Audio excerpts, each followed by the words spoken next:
Every airlock on the dead ship was dogged shut from the inside, and the fingerprints on every lever were mine. I know this because I ran the match 3 times, my hands shaking inside my gloves. And I know one thing more, the thing that turns my blood to frost. I boarded this derelict alone. It began as a distress beacon 12 hours ago, a looping pulse from a ship that showed no heat, no engine, no life, just the signal, patient and steady, threading through the dark like a hook already baited. Regulations said investigate. Something quieter in me said, turn around. I didn't listen. She was called the Meridian, a survey hauler decades out of service. She tumbled slow against the starfield, no thrusters firing, no lights but a few dim battery panels bleeding amber through the dust. Nothing stops a thing in vacuum. She'd been falling the same way for a very long time. I matched her tumble and locked on. The only sounds were my own breathing and the tick of my suit comms, because in vacuum, there's nothing else to hear. My pulse, my air. The universe held its breath with me. And then the outer airlock waited, gray and patient, for my hand. No power meant no automatic cycle, so I found the manual override, a heavy wheel meant to be turned by hand. It moved smoothly, too smoothly. Wheels like this seize after years of cold and stillness. This one had been worked recently, oiled by friction, as if someone kept it ready. I told myself I was imagining it. The chamber equalized and the inner door parted. Warmth met me, faint but real. The Meridian still held atmosphere, thin and stale but breathable. That was the first wrongness. A ship abandoned this long should have vented to vacuum decades ago. Someone had kept her sealed. Someone had wanted the air kept in. I moved deeper, helmet lamp carving cones through the gloom. Every hatch I reached was latched from the inside. Dogging levers thrown home, manual bolts driven by hand. An airlock sealed from within means one thing, always. Someone was already aboard when these locks were set, someone who never meant to leave. That was when I saw the marks, smudges on the levers, on the cold gray steel. Fingerprints, bare fingerprints. But a boarder wears a suit, and a suit leaves nothing. No one crosses vacuum with naked hands. These prints shouldn't exist. And yet there they were, ridge on ridge, drying oil on frozen metal. Protocol is protocol, so I lifted a print with my sampler and let the suit run its analysis. I expected a name, a dead crewman, a ghost with a file and a face. The bar crawled across my visor. 90%, 95, match found. And the name it returned stopped my heart. It was me. My name, my file, my prints, forensic certain. I laughed once, ugly and thin, because there had to be an error. Prints are unique in all the universe. No 2 hands alike since the first human hand. Mine could not be here. But the scan does not lie. And it kept returning me. I made myself think it through. A twin? Impossible. Even twins have different prints, shaped by chance in the womb, not written in the blood.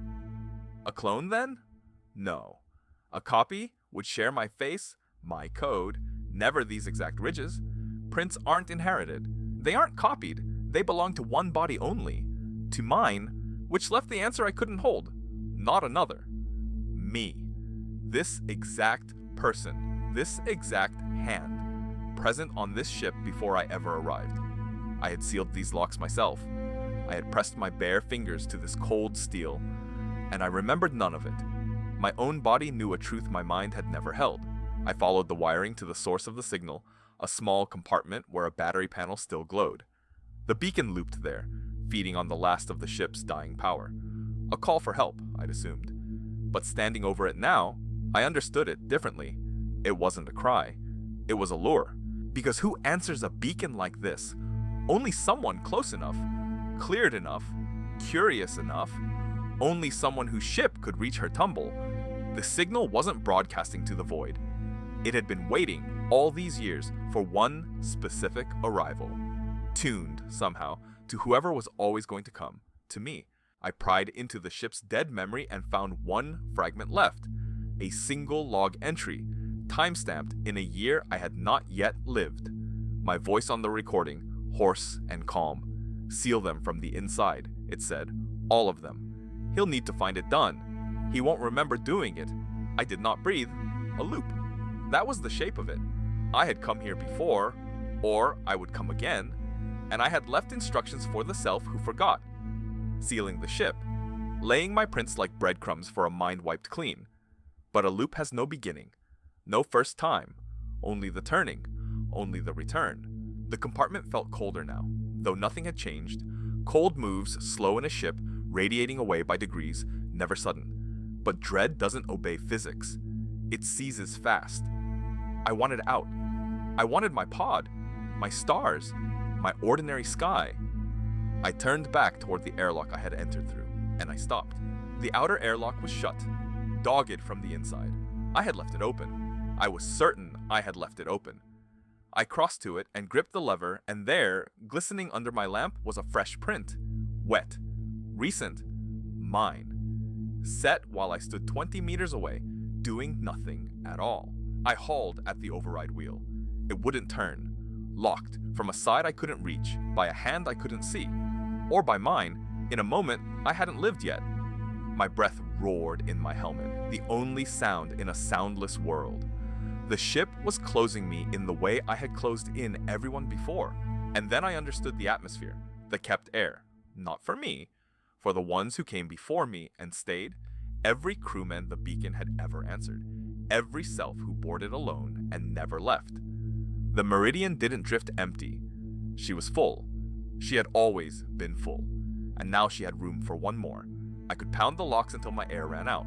Or I could do the thing the log already knew I would do. Walk the ship. Seal each hatch by hand. Leave my prints, drying and bare, for the next me the signal would summon. Complete the loop I could not remember beginning. My hand rose on its own. I don't remember deciding.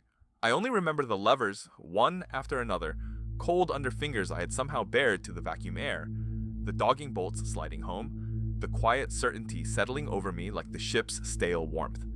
This was always mine to do. It had always, already been done. The last airlock closed behind me from the inside, with fresh prints already drying on the lever. And somewhere out in the dark, a new beacon began to loop, patient and steady, threading toward a ship not yet arrived. Some signals aren't sent to be found, they're sent to be answered by the one person who was always going to come.